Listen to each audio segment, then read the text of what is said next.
Truth, crushed to earth, will rise again. William Cullen Bryant. Truth Rises.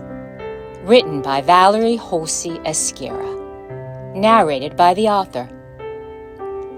Each week of 2025, beginning January 20th, I interview one person I don't know beforehand. And I sit still, long enough to hear what rises when someone is seen. It's presence, not journalism. One encounter at a time. Different lives, different perspectives, one shared humanity. This is truth, and truth always rises. Chapter 1. Matthew, age 7, African American, January 22nd, 2025. The interview was short. I only had a few minutes. Matthew lives with his mom, dad, and 3 sisters, 17, 14, and 10. His parents talk to him about money and the bills they have to pay. I don't know if his siblings coddle or chide him. I don't know his favorite dinner, dessert, or video game, or if he prefers football, baseball, or soccer. But I do know this. After today, I could pick him out of an auditorium full of students. His gentle brown eyes dance when he raises his hand to answer. A flash of eagerness when he's sure, a calm quiet when he's guessing. His slim stature, his reserved nature. Suddenly, I'm struck by how easy it was for me not to notice him before. Earlier, I had been teaching a class on saving and spending. I partner with a wonderful program called Cash Kids, imparting money skills to at-risk children. Matthew was one of about 26 and 7-year-old boys, and the challenge was keeping them engaged and under control, even with another adult helper. Yes, you notice certain things, like the little boy who can't stay seated no matter how often you redirect him, the kid who answers every question, easy or hard, without hesitation.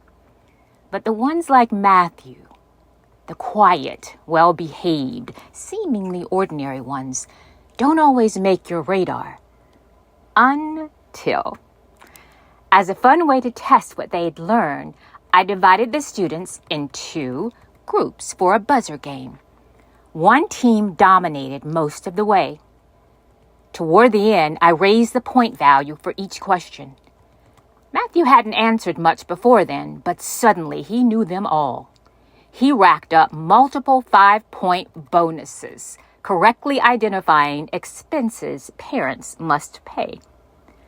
A boy from the leading team grew increasingly frustrated. Matthew noticed.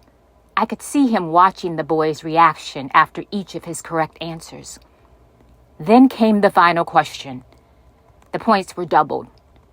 Matthew's hand hovered over the buzzer, but instead of pressing it, he leaned forward, angling his body to see the other table.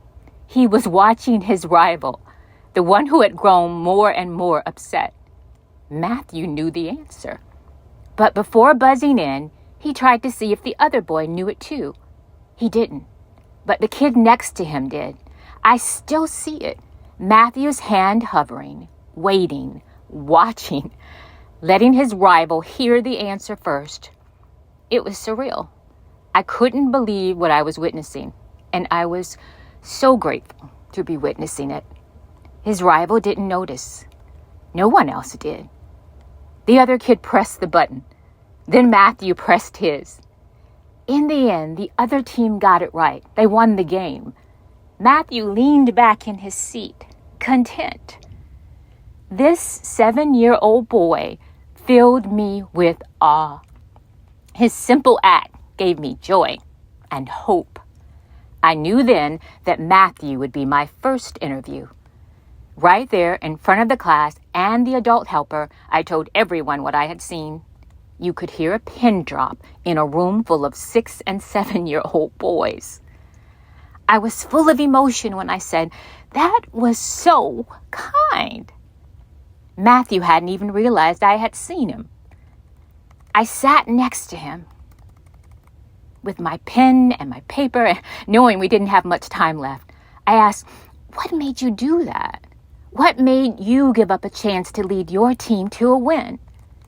His response, without fanfare or drama, was, "I wanted to be nice."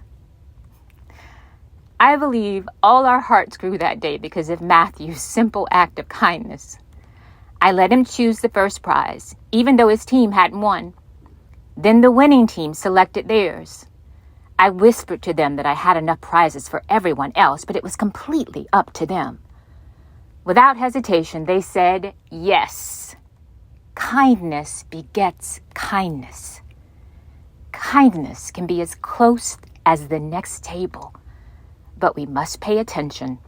Be careful not to miss it. This is truth, and truth always rises.